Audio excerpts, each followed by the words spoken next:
महत्वपूर्ण प्रेस वार्ता है। मेरे सहयोगी अखिलेश प्रसाद सिंह जी राज्यसभा सांसद भी हैं और बिहार प्रदेश कांग्रेस कमेटी के अध्यक्ष भी हैं। मेरे सहयोगी श्री अनिल जय हिंद यादव जी, कहाँ हैं अनिल जी? अनिल जी भी आ रहे हैं साथ में ही। सबका स्वागत है और हमारे सामने आपके बहुत महत्वपूर्ण शख्सियतें बैठी हुई हैं। मैं आरंभ करूं, आपकी अनुमति हो तो ज्वाइनिंग की। श्री भगीरथ मांझी जो माउंटेन मैन हैं, दशरथ मांझी साहब, उनके सुपुत्र हैं। यह बिहार के गया जिले के मोहड़ा ब्लॉक के गहलोर गांव से हैं, जो दशरथ मांझी द्वारा पहाड़ काटकर रास्ता बनाने की जो एक अविश्वसनीय उपलब्धि थी, जो हम सब ने अभी हाल ही में टीवी पे बड़ा अच्छा आया था, वो देखा था, आपने भी देखा होगा। 18 जनवरी 2025 को पटना में आयोजित संविधान सुरक्षा सम्मेलन में इन्होंने राहुल गांधी जी के साथ मंच साझा किया। हमारे साथी डॉक्टर अनिल जय हिंद की पहल से कांग्रेस में आए श्री मांझी राहुल गांधी जी के नेतृत्व और वंचित समुदायों के अधिकारों के प्रति राहुल जी की, खड़गे साहब की और कांग्रेस पार्टी की जो प्रतिबद्धता है, उससे प्रेरित हुए और इन्होंने कांग्रेस का दामन शामिल में आना इन्होंने स्वीकार किया। वे चाहते थे कि अपनी पिता की विरासत को भी कांग्रेस के माध्यम से आगे बढ़ा सकें। आपका स्वागत है भगीरथ मांझी जी। श्री मनोज प्रजापति, राज्य अध्यक्ष अखिल भारतीय प्रजापति कुंभकार संघ बिहार। श्री मनोज प्रजापति प्रजापति समुदाय और अन्य अत्यंत पिछड़े वर्गों के सशक्तिकरण के लिए समर्पित रहे हैं। पूरी जिंदगी उन्होंने इसी काम में अपनी लगाई है। सामाजिक और आर्थिक पहलों के माध्यम से अपने समुदाय को ऊपर उठाने का प्रयास ये करते आए हैं।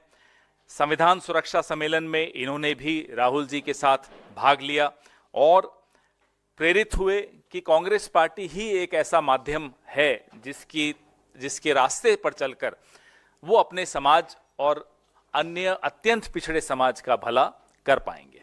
आपका भी स्वागत है। निशांत आनंद, ये आम आदमी पार्टी के राष्ट्रीय प्रवक्ता हैं, अभी आ रहे हैं, शामिल हो रहे हैं हमारे बीच में। वकील भी हैं, विदेश से इन्होंने डॉक्टरेट भी हासिल की है और 4 साल से राष्ट्रीय प्रवक्ता के रूप में ये काम करते आए हैं। 2024 में गुड़गांव से चुनाव भी लड़े। उनका भी स्वागत है। अली अनवर अंसारी साहब, इस नाम से आप सब वाकिफ हैं। ये एक प्रख्यात राजनेता हैं, सामाजिक कार्यकर्ता हैं, वरिष्ठ पत्रकार हैं, ऑल इंडिया पसमंदा मुस्लिम समाज के संस्थापक हैं और इनकी किताबें बड़ी पॉपुलर हैं। सर के बल खड़ी मुस्लिम सियासत एक किताब ये है। दलित मुस्लिम वंचित मुस्लिम समुदायों के संघर्षों पर यह किताब केंद्रित है। ये पूर्व में राज्यसभा सांसद भी रह चुके हैं। हम इनका भी तहे दिल से स्वागत करते हैं। पद्मश्री डॉक्टर जगदीश प्रसाद, ये प्रसिद्ध हार्ट सर्जन हैं, भारत सरकार के पूर्व स्वास्थ्य सेवा महानिदेशक भी रहे हैं, बिहार के नालंदा जिले से आते हैं और एमबीबीएस और एमएस सर्जरी इन्होंने एम्स से की थी। जो भी स्वास्थ्य की फील्ड को समझता है, जानता है, इस नाम से वो सब बहुत अच्छी तरह से वाकिफ हैं। निघत अब्बास जी भारतीय जनता पार्टी की राष्ट्रीय प्रवक्ता रही हुई हैं और इन्होंने अलग अलग रोल्स में बहुत काम किया भारतीय जनता पार्टी के साथ, कई कार्यक्रमों में हिस्सा लेती रहीं और टीवी पर मुझसे भी बहुत लड़ी हैं। हिंदी में भी लड़ी, इंग्लिश में भी लड़ी, उर्दू में भी लड़ी, हर भाषा में लड़ चुकी हैं मुझसे। आज आपका भी हम स्वागत करते हैं। फ्रैंक हुजूर साहब, फ्रैंक हुजूर साहब एक प्रसिद्ध लेखक हैं, स्वागत है आपका। पत्रकार हैं। इनकी प्रमुख कृतियां Imran versus Imran, the untold story और सोशलिस्ट मुलायम सिंह यादव, ये इनकी कृतियां हैं। राहुल जी के समर्थन में ये सक्रिय रूप से हमेशा योगदान देते रहे। भारत जोड़ो यात्रा में भी इनसे हमारी बड़ी लंबी चौड़ी मुलाकात हुई थी और भारत की जो विविधताएं हैं उसके प्रति ये प्रतिबद्ध हैं। ये उस उसूल को और उस सिद्धांत को जो हम बचपन से सुनते आए हैं कि अनेकता में एकता, भारत की विशेषता, उसके ये हिमायती हैं और उसको और मजबूत करना चाहते हैं। सामाजिक न्याय के लिए संघर्षरत हैं। उस दिशा में इनको भी यही लगता है कि कांग्रेस ही एक माध्यम है जिसके माध्यम से देश में न्याय लाया जा सकता है, समाज में जो त्रुटियां हैं वो ठीक की जा सकती है। मैं मेरे वरिष्ठ सहयोगी से आग्रह करूंगा कि जो हम सबको अंगवस्त्रम पहनाएं उससे पहले आप भी कुछ कहें इन सबके बारे में। नहीं, ऐसे तो स्वागत करने के अलावा अब मेरे लिए कुछ बचता नहीं है। आपने सारे महानुभावों का, लेकिन अली अनवर साहब बहुत पुराने हम लोगों के मित्र हैं और राज्यसभा में काम करते रहे, और वहाँ एक दलित वंचित तबका जो पसमानदा के नाम से जाना जाता है, उसके लिए इन्होंने लगातार 3 दशक से ज़्यादा का संघर्ष इनका है। डॉक्टर जगदीश प्रसाद जी, बिहार से कोई भी गरीब आदमी आए, सबकी सेवा में, चाहे एम्स में ज़रूरत हो, दूसरे दिल्ली के हॉस्पिटल्स में ज़रूरत हो, हमेशा काम करते रहें। लेट दशरथ मांझी जी के बारे में बिहार का जो भी सामाजिक राजनीतिक जीवन में रहा है, सब लोग उनके इस कृति को जानते हैं, और मुझे बहुत खुशी है कि उनके सुपुत्र आज कांग्रेस पार्टी ज्वाइन कर रहे हैं। बाकी सभी साथियों का मैं हृदय से कांग्रेस पार्टी में स्वागत करता हूं, और मुझे पूरी उम्मीद है, क्योंकि इस साल बिहार का चुनाव भी है असेंबली का, इन लोगों के आने से कांग्रेस निश्चित रूप से सशक्त होगी, मजबूत होगा, और आने वाले चुनाव में इनके व्यक्तित्व और कृतित्व का निश्चित रूप से कांग्रेस संगठन को भी लाभ पहुंचेगा। बहुत बहुत धन्यवाद। आम आदमी पार्टी के राष्ट्रीय प्रवक्ता निशांत आनंद जी अरविंद केजरीवाल की दिल्ली में ट्रैफिक जाम में फंस गए थे, अब आ गए हैं, सही रास्ते पे, सही मंजिल पे आ गए हैं। आपका भी स्वागत है। आइए अब सबको एक बार वो पहना दें।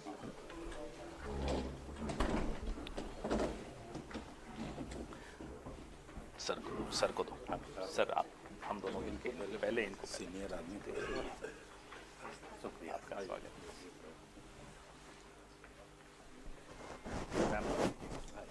उनको थोड़ा आ जाने दीजिए आगे। आइए, स्वागत है। Thank you. दशरथ मांझी जी को। दशरथ मांझी साहब, हम ही लोग, हम ही आते। चलिए हम ही लोग आ जाते हैं, रुकिए, आइए।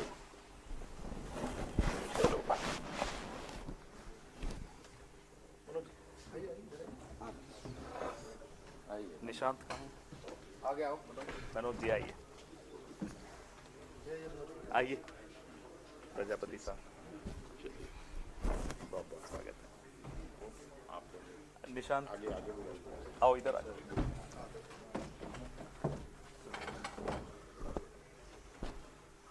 Thank you sir. इधर तो कोई बचा तो नहीं? हाँ आइए। निशांत आप भी आओ, इधर आ जाओ। हाँ, निशांत और निगत आगे रहो, दिल्ली में चुनाव है।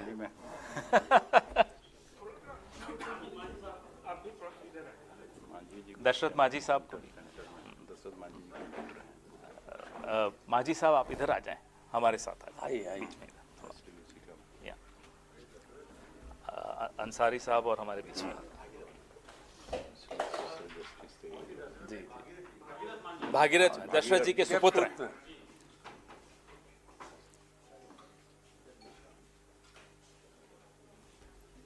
बहुत बहुत धन्यवाद जी।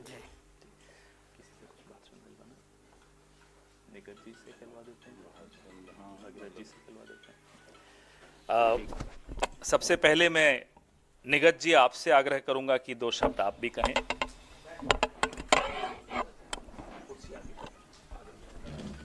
अपनी जगह पर बैठ जाएं।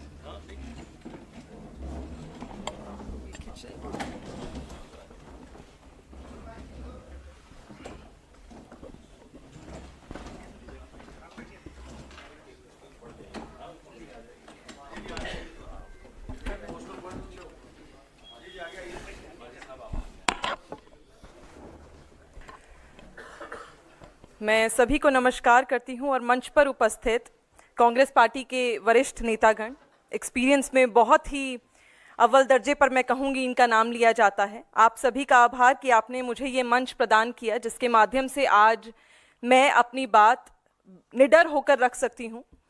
मंच पर उपस्थित सभी लोग जिन्होंने आज कांग्रेस पार्टी ज्वाइन करी है, मुझे लगता है ये कहीं ना कहीं एक बहुत बड़ा मैसेज पूरे देश को मिलता है, क्योंकि मैं सबका साथ, सबका विकास, सबका विश्वास कह देने थे, मुझे लगता है कि विश्वास नहीं आता।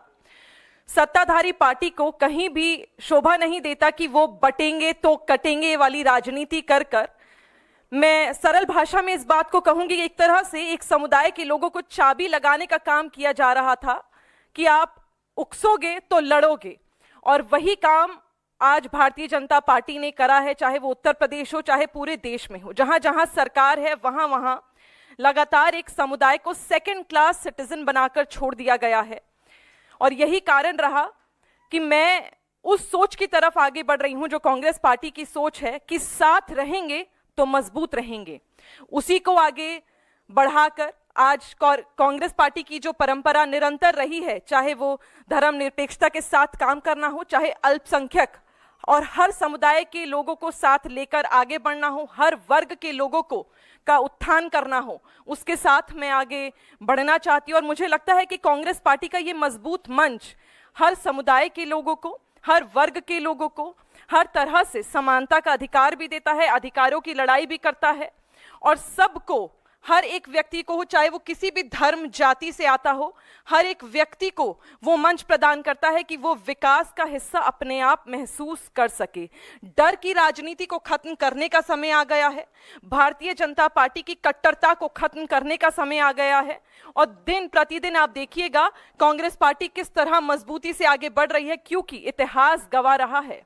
और आज मैं अभी पवन भाई के साथ जब हम बैठे हुए थे तो मैं वही कह रही थी कि आप देखिए, ये बात हमने देखी है कि कांग्रेस पार्टी ने ज्यादा साल शासन किया है और लगातार भारतीय जनता पार्टी ने भ्रष्टाचार का आरोप कांग्रेस पार्टी पर लगाया। पर आप में से कई लोग भारतीय जनता पार्टी के कार्यालय गए होंगे। आज मैं पहली दफा कांग्रेस पार्टी के कार्यालय में आई हूं और यकीन मानिए वो 5 स्टार कार्यालय था और इसे कहते हैं पार्टी का कार्यालय। मैंने देखा है कि किस प्रकार 100 करोड़ों का कार्यालय बना दिया, और बनाया तो बनाया, जो महीने भर में उनकी जो मेंटेनेंस लगती है उसकी तो मुझे लगता है कहने की जरूरत नहीं है। जो लोग गए हैं उस कार्यालय में वो देखकर जरूर बता पाएंगे। तो भ्रष्टाचार किसने करा है, डर की राजनीति किसने करी है, समुदायों को किसने बांटा है। आज सड़क पर चलने वाला कई मुसलमान डरता है और मैंने देखा है, मैंने महसूस करा है। और यही कारण है कि आज भारतीय जनता पार्टी से छोड़कर मैं कांग्रेस पार्टी में शामिल हुई हूं।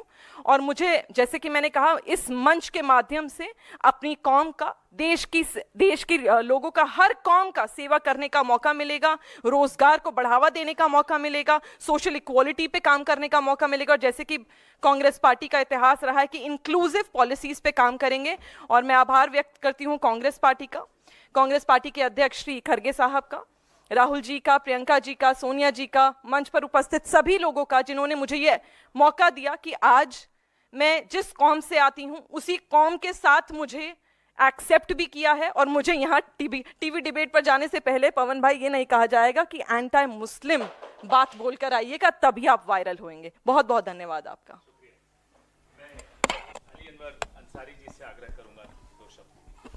शुक्रिया माननीय पवन खेड़ा साहब और हमारे मित्र और साथी और नेता बिहार के कांग्रेस कमेटी के अध्यक्ष माननीय अखिलेश सिंह जी और हमारे जितने भी साथी हैं, फ्रैंक हुजूर साहब हैं और जो भी साथी हमारे हैं, मांझी साहब भी थे पटना में मंच पर साथ में। देखिए, मैं राहुल जी से भी पहले भी मिला था और उनके विचारों से प्रभावित था। पवन, ये माननीय अध्यक्ष, राष्ट्रीय अध्यक्ष मल्लिकार्जुन खड़गे साहब से भी मैं मिला था अपनी एक किताब के विमोचन के सिलसिले में, जो पिछले वर्ष वर्ल्ड बुक फेयर में रिलीज होनी थी, लेकिन उसी समय कर्नाटका का चुनाव आ गया तो नहीं आ सके। तो उस समय भी जो हमारी बात हुई थी उनसे, तो मैं बहुत प्रभावित था। और जब ये श्रृंखला शुरू हुई संविधान सम्मान सम्मेलन और संविधान रक्षा सम्मेलन की, तो रांची में भी मैं अनिल जयहिंद साहब जो उसके संयोजक हैं उन्होंने आमंत्रित किया, तो वहाँ भी मैं गया था। और पटना में भी हम लोगों ने मिलजुल करके बहुत बड़ा कार्यक्रम आयोजित किया। और राहुल गांधी जी के विचारों से एक तरह से समझिए कि बिहार में खलबली मच गई है। जिस तरह से जो हाशिए के लोग हैं, दलित हैं, पिछड़े हैं, आदिवासी हैं, अकलियत के लोग हैं, अकलियत में भी पसमानदा मुसलमान हैं, पिछड़ों में भी अति पिछड़े हैं, दलितों में भी जो महादलित हैं, वाल्मीकि समाज वगैरह के लोग, इनमें बड़ी उत्साह का संचार हुआ राहुल जी के भाषण से। और तमाम पार्टियों में एक खलबली मच गई है, खास करके बीजेपी में और जेडीयू में। और उनके यहाँ दलित और अति पिछड़ा और पसमानदा मुसलमानों को खोजा जा रहा है और उनकी मीटिंग वगैरह हो रही है। बहरहाल एक बात जो मैं कहना चाहता हूँ, पसमानदा मुस्लिम महाज की स्थापना हमने 1998 में की थी। अखिलेश जी ने ठीक कहा, खेड़ा साहब ने भी उसका जिक्र किया। उस शब्द का मायने ये है, अंग्रेजी में उसको कहिएगा तो हु लेफ्ट बिहाइंड, जो पीछे छूट गया। उर्दू फारसी का शब्द है। तो जितने भी दलित हैं, पिछड़े हैं, आदिवासी हैं, किसी भी धर्म के हैं, हम अगर उर्दू फारसी के जुबान में उनको खिताब करेंगे, संबोधित करेंगे, तो उनको पसमानदा हम कहेंगे। तो इस शब्द को हमने इसलिए चलाया कि एक रिलीजन न्यूट्रल और कास्ट न्यूट्रल शब्द, राजनीति, सियासत और मजहब का जब घालमेल होता है तो बड़ी बदअमली पैदा होती है। और दुनिया इसका बहुत खमियाजा भुगत चुकी है और ये मुल्क भी भुगत रहा है। इसलिए धर्म जो है, मजहब जो है, व्यक्तिगत आस्था की बात है, वो अपनी जगह ठीक है। जिसकी जो आस्था है वो करे, दूसरे की आस्था का भी ख्याल रखे, लेकिन इन राजनीति में इसका इस्तेमाल नहीं होना चाहिए। इसके लिए ये शब्द चलाया। आज ये हालत ये है कि दुनिया के कोलंबिया यूनिवर्सिटी हो, ऑक्सफोर्ड यूनिवर्सिटी हो, Berlin university, Singapore university, JNU, DU, Jamia, सारे बॉम्बे यूनिवर्सिटी, जादवपुर यूनिवर्सिटी, सब जगह पसमानदा सियासत पर रिसर्च हो रहा है, किताबें लिखी जा रही हैं। तो ये जोड़ने वाला शब्द है। अब मोदी जी का मामला ये है कि वो हर चीज में खोजते रहते हैं कि कहाँ कोई चीज प्रोडक्ट जो चल गया तो उसका डुप्लीकेटिंग करें, तो उसको आइडिया को चुराने में मास्टर हैं। तो उन्होंने आइडिया को चुराया और पसमानदा कहने लगे। तो इसलिए हमने उनको लंबी चिट्ठी लिख ली, आप लोगों ने छापा भी कि इस घड़ियाली आंसू में कोई पसमानदा मुसलमान, दलित, पिछड़ा कोई बहकने वाला नहीं है। और हम लोग सब लोग मिल करके जो क्रांतिकारी विचार राहुल जी का, खड़गे साहब का जो है, कांग्रेस पार्टी का है, उससे मुकम्मल हम लोग इत्तेफाक रखते हैं, सहमति जताते हैं और जताते हुए हम लोग कंधा से कंधा मिला करके चलेंगे। इसी इरादे के साथ मैं यहाँ आया हूँ। बहुत बहुत शुक्रिया। मनोज जी, प्रजापति जी, संक्षिप्त में अपनी बात रखिए।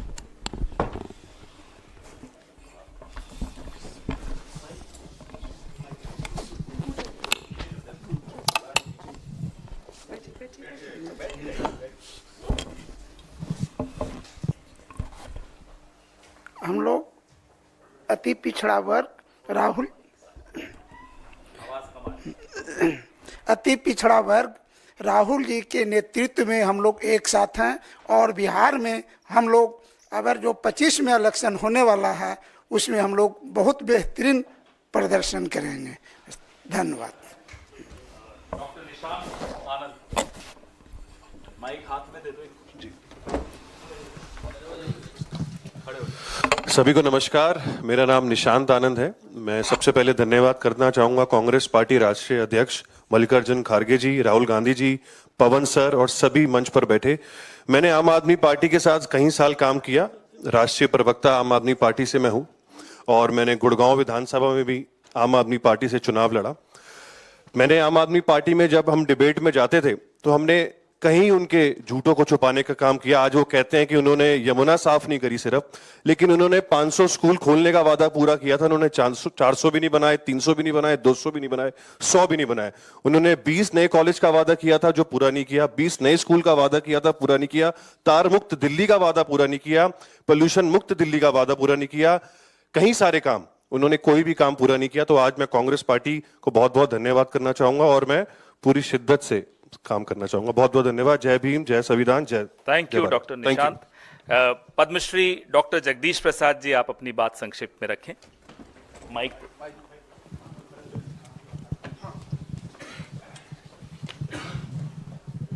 फ्रैंक, इसके बाद आपको बोलना। मैं डॉक्टर जगदीश प्रसाद, मैं पास में रखें। मैं से तो हार्ट सर्जन हूँ और भारत सरकार का महानिदेशक रह चुका हूँ, लेकिन आज जो देश की स्थिति है, हम क्यों पॉलिटिक्स में आ गए? 10 सालों में आपने देखा होगा, 10 साल में जो सरकार अभी केंद्र में है या जो भी है, इसने कंट्री को डिवाइड कर दिया। कम्युनल के नाम पर, रीजन, जात के नाम पर, और तो और संविधान को भी इन्होंने नहीं रखा ठीक से, और ढोंग और पखंड और अंधविश्वास का लोगों में बढ़ावा देना शुरू कर दिया। इनमें इतनी कम्प्लेक्स है, इसलिए मैं आपसे 2 मिनट बात करना चाहता हूँ। इतनी कम्प्लेक्स है कि उस मानव के बारे में बात करते हैं, पंडित जवाहरलाल नेहरू।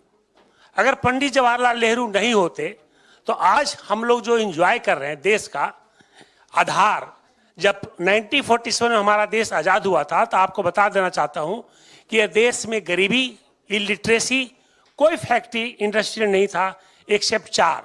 वो थे टाटा, बिरला, सिंघानिया और डालमिया। उस जगह से उन्होंने 15 साल के टाइम में ही हमारे जितने प्रधानमंत्री बने, पंडित जवाहरलाल नेहरू ने IIT बनाए, IIM बनाए, और तो और हर डिस्ट्रिक्ट में नव विद्यालय उन्होंने खोला, 33 पब्लिक सेक्टर यूनिट उन्होंने बनाया। जितने प्रधानमंत्री बने सारे पब्लिक सेक्टर यूनिट क्यों बनाए? ताकि हमारे बच्चों को, लोगों को एम्प्लॉयमेंट मिल सके। लेकिन एक ऐसी सरकार आई है जो एक भी नहीं बनाया और बेचता ही जा रहा है। ये सब बातें दिमाग में पिंच कर गई। और तो और आज संविधानिक काम करना शुरू कर दिया। संविधान का जो हमारा डेमोक्रेसी का आधार है, क्या है हमारा डेमोक्रेसी का आधार? Institution, election commission of India, CIC, ED, CBI, इस आधार को ही उन्होंने खत्म कर दिया। जब आधार ही नहीं तो डेमोक्रेसी क्या रहेगा? राहुल जी भारत जोड़ो यात्रा क्यों किए? आप लोगों ने कहीं पूछा? क्योंकि भारत जोड़ो यात्रा का समय था। अगर वो नहीं करते तो हमारा देश बिखर जाता। आज तो मैं सभी नेता को कहता हूं कि तुम लोग सब कांग्रेस ज्वाइन करो। इसलिए कांग्रेस ज्वाइन करोगे, अगर कांग्रेस नहीं ज्वाइन करोगे तो गरीबी ही नहीं देश ही बर्बाद कर देगा। अगर आज जो सत्ताधारी केंद्र में हैं, अगर हमारे देश में 1947 में होते तो मैं बता देता हूं कि इस देश का हालत पाकिस्तान से बहुत खराब होती। अफसोस, अच्छी बात है कि हमारे ऐसा नेता आए जो आज इसको लाए और उस आधार पर पूरे लोग बना रहे हैं। तो राहुल गांधी जी का जो जोड़ना था, जो देश को जोड़ने का जो उनका शुरू हुआ, 4080 किलोमीटर जो चले, वो भारत जोड़ना कोई आसान बात नहीं थी। और अभी संविधान खतरे में है। मैं तो कहूँगा हर लोगों को संविधान की प्रवचन हर पंचायत में होनी चाहिए, क्योंकि संविधान वास्तव में खतरे में है। क्योंकि अभी भी इनका दिमाग ठीक नहीं हुआ है। तो संविधान इन्हीं बातों को लेकर के हम राहुल जी से हम अनिल जय हिंद साहब ने मुझे राहुल जी से मिलने का मौका दिया पटना में, और मैंने बात किया और मैंने कहा कि मैं इस पार्टी को कांग्रेस पार्टी को ज्वाइन करूंगा। मेरी एक पार्टी थी सामाजिक लोकतांत्रिक सामाजिक न्याय पार्टी, उसको मैंने ख़त्म किया और हमने डिसाइड किया कि हम कांग्रेस पार्टी में ज्वाइन करेंगे, मर्ज कर दिया। और राहुल गांधी के नेतृत्व में हम ऐसा बदलाव लाएंगे देश में कि सोच भी नहीं सकता है कि आरएसएस ने कि हमने क्या लिया। आप लोग मेरे बारे में नहीं जानते, आपको एक ही लाइन बता देता हूं कि मैं डायरेक्टर जनरल 7 साल रहा और 3 साल रहता, लेकिन एक दलित बीजेपी को पसंद नहीं था, उसने एज को कम कर दिया। आप सोच सकते हैं, मिस्टर नड्डा ने हमको रिटायर करने के लिए 65 से एज को 62 कर दिया। इससे बड़ी बात क्या हो सकती है? एक दलित को डाइजेस्ट नहीं कर सके, क्योंकि हम बैकवर्ड को हेल्प कर रहे थे जो जेन्युइन बैकवर्ड थे, शेड्यूल कास्ट को हेल्प कर रहे थे जो जेन्युइन शेड्यूल थे। आज तक एम्स में पीजीआई चंडीगढ़ में बैकवर्ड का पोस्ट नहीं भरा जाता था। जब मैं डीजी भरा तो वहां 260 बैकवर्ड का पोस्ट को भरा, पीजीआई चंडीगढ़ में 65 बैकवर्ड का पोस्ट को भरा। ये सब उन लोगों को बर्दाश्त नहीं हो रहा था कि ये डॉक्टर प्रसाद को कैसे हटाया जाए।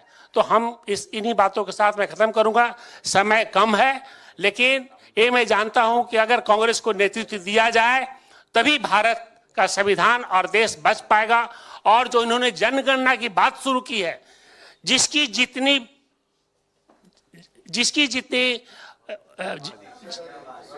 भागीदारी उतनी उसकी भागीदारी होनी चाहिए। क्योंकि एक बात बाबा साहब जब 1949 में पार्लियामेंट जब दे रहे थे कॉन्स्टिट्यूशन, तो उन्होंने कहा था कि राजनीतिक समता तो आ रही है, लेकिन सामाजिक समता और आर्थिक समता नहीं आएगी जब तक देश के नेता आर्थिक समता नहीं दे पाएंगे गरीबों को। तो सामाजिक विषमता भी रहेगी और आर्थिक विषमता रहेगी, और आर्थिक विषमता को खत्म करना है तो राहुल जी जो बोल रहे हैं कि जनगणना होनी चाहिए, जाति जनगणना, और उसके अनुसार उनके भागीदारी मिलनी चाहिए। बहुत बहुत धन्यवाद। हम पवन खेड़ा साहब को धन्यवाद देते हैं, हमारे जो प्रदेश कांग्रेस के अखिलेश प्रसाद सिंह हमारे बड़े भाई की तरह हैं, जिनके अंदर रह के हमें काम करना है, और हम समझते हैं कि हम कांग्रेस को कुछ न कुछ देख कर ही जाएंगे। धन्यवाद डॉक्टर साहब। अंत में मैं फ्रैंक हुजूर साहब से आग्रह करूंगा कि वो अपनी बात रखें।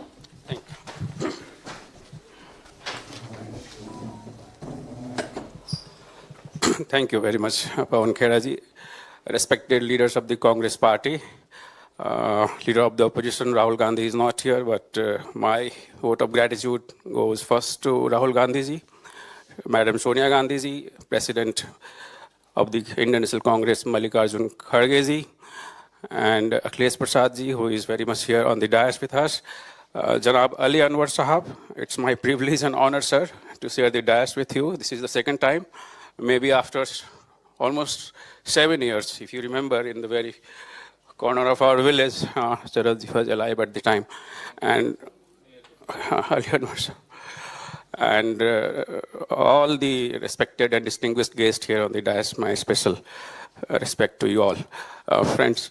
And I should also thank Dr. Anil Jain sir, who has been pivotal force in engaging me for the Samvidhan Samman Sammelan or Samvidhan Suraksha Sammelan over the past year. And he has been instrumental in arranging my maiden encounter or maiden meeting with respected Rahul Gandhi ji. Friends, we are here to provide a glimmer of hope to billions of our fellow countrymen, fellow citizens, and we are here under the umbrella of the grand old party of the country, Indian National Congress. And of course, we know from 1885 to 2025, it's almost 138 years. It's quite a journey. If we say there is grand old party in America today, Republicans, if there is a grand old party in Britain today, Tories, Conservatives, so we can say there is only one grand old party in South Asia, and that is the Indian National Congress. It's a matter of great honor, great privilege for me, and of course I believe it should be for everyone who believe in the Constitution, who believe in the principles and values of social justice, secularism, and of course, socialism of Nehruvian character.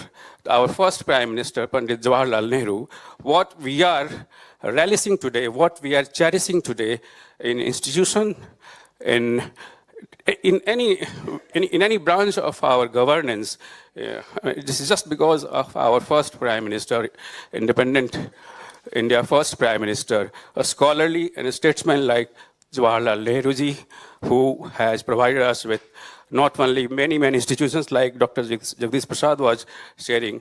I mean, he has given us a country which can actually rival democratically with the Western world, with the developed world.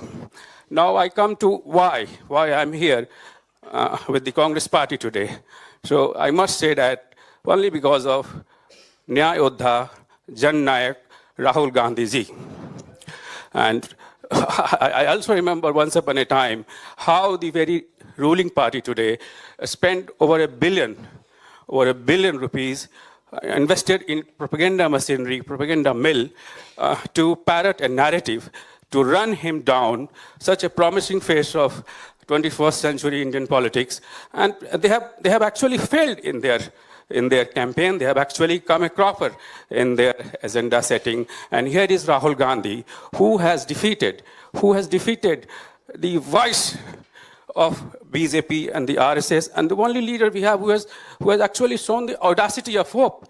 If audacity of hope is associated with Barack Obama during his presidential campaign, I would say audacity of hope is here with our leader of opposition, Rahul Gandhi ji, and he is the only hope for not only one particular section or marginalized section. He is the real hope and the real voice of everyone in the country. The way he talks about caste census, to breach this 50% ceiling of reservation, the way he talks about actual X-ray on economic ground also, not only social equity.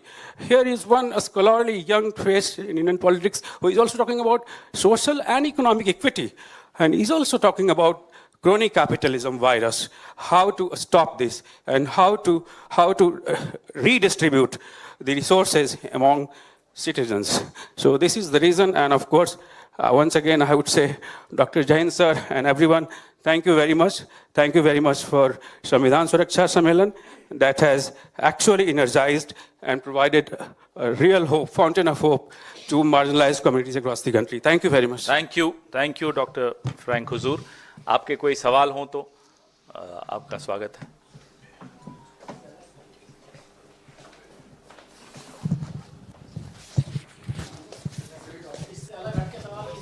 इतने अलग अलग parties, आम आदमी party का राष्ट्रीय प्रवक्ता, Bharatiya Janata party की राष्ट्रीय प्रवक्ता, अंसारी साहब पूर्व सांसद, फ्रैंक हुजूर साहब, ये जेडीयू, अलग अलग पार्टी के इतने चेहरे आपके सामने हैं. तो केजरीवाल पे है सवाल सर. आपसे भी अभी पूछता हूँ सर, उसमें केजरीवाल जी ने कहा है कि यमुना में जहर घोला जा रहा है हरियाणा सरकार के द्वारा, तो इस पे आप क्या कहेंगे सर?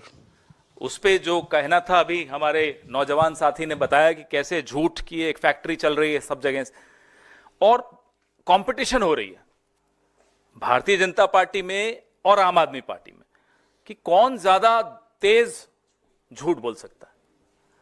तो अब सबके सामने है. 10 साल से 11 साल से दोनों झूठ बोल रहे हैं. दोनों कॉम्पिटिशन, कभी एक जीत जाता है, कभी दूसरा जीत जाता है कॉम्पिटिशन में. अब दोनों हारने वाले हैं क्योंकि अब सच जीतेगा. सवाल है सर, आपके मन से अभी डाइवर्सिटी, सोशल जस्टिस और कास्ट सेंसस की बात हो रही है, तो क्या कांग्रेस पार्टी तैयार है, जो कास्ट सेंसस है, जो कास्ट इक्वेशन है इस देश में, SC ST OBC का 90% आबादी है, तो क्या पार्टी के पदों पर और टिकट वितरण में खासकर जो पॉलिटिकल रिप्रेजेंटेशन है, क्या पार्टी उसके लिए मेंटली तैयार है या सिर्फ मंचों की बात है? में एक बहुत बड़ा सुधार लाया जाता है तो संघर्षों के बाद वो सुधार लागू किया जाता है. कांग्रेस पार्टी इस देश के इतिहास में जितनी भी सुधार लाए, वो भूमि सुधार, लैंड डिस्ट्रीब्यूशन की जो काम किया, कोई आसान काम नहीं था. पार्टी के भीतर भी संघर्ष करना पड़ता है और करते आए हैं हम. हमारे जो नेता रहे हैं आज से 20 साल, 30 साल, 40 साल, 50, 60 साल पहले भी, उन्होंने भी पार्टी के भीतर संघर्ष करके भी हासिल किया, तभी न जाकर समाज में आप सुधार लाएंगे। पहले पार्टी के भीतर भी हम लाते हैं, और ये हम भली भांति जानते हैं कि ये संघर्ष आसान नहीं होता, लेकिन करना जरूरी है और करते आए हैं, आगे भी करेंगे।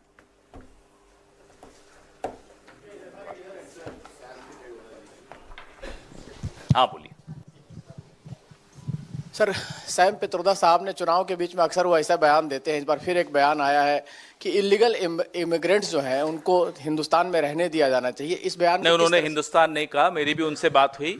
उन्होंने जो अमेरिका से बाहर भगाए जा रहे हैं उनके लिए कहा, उसमें अधिकतर हमारे देश के हैं, काफी गुजरात के हैं। क्या आप नहीं चाहते वो यहां आए? बता दीजिए, खुलकर बोलिए। आप बोलेंगे हमें लगेगा भाजपा बोल रही है, बोलिए ना कि हाँ उनको नहीं आना चाहिए भारत में। भारत के लोग अगर गैर कानूनी रूप से अमेरिका गए हैं और सैम पित्रोदा जी कह रहे हैं कि भाई उन्हें बाहर नहीं भेजना चाहिए अमेरिका से, तो क्या वो गलत कह रहे हैं? बताइए। और अगर वो कह रहे हैं कि वो बाहर उनको वापस धक्का मार के भेजा जा रहा है अमेरिका से, तो क्या वो भारत में नहीं आए? बताइए, आप जरा बताइए, हम भी सुनना चाहते हैं। Mr. Pitroda was referring to the illegal immigrants in the US who are now facing the wrath of the new Trump administration. Now, most of them, a lot of them are from India, from Gujarat, from different parts of India. So, if Mr. Pitroda says that they should be welcomed, BJP has a problem in taking the diaspora back, people who are being pushed out of America. Does the BJP have a problem? Let them come on record and say yes, they have a problem. Thank you. Akhilesh ji, sir Akhilesh ji आपसे सवाल। इधर sir इधर जैनेंद्र की आवाज आ रही है। ठीक है सर, अच्छे चेहरों को आप लेकर आए हैं पार्टी में, तो एक तो ये कि क्या इन लोगों को हम चुनाव लड़ते हुए भी देखेंगे? जैसे भागीरथ मांझी साहब हैं, तो क्या हम इनको चुनाव में देखेंगे? चुनाव लड़ने को इच्छुक हैं, जब हम लोग AICC में जिनका ज्वाइनिंग हो रहा है, आप समझ सकते हैं कितने महत्वपूर्ण हैं ये लोग।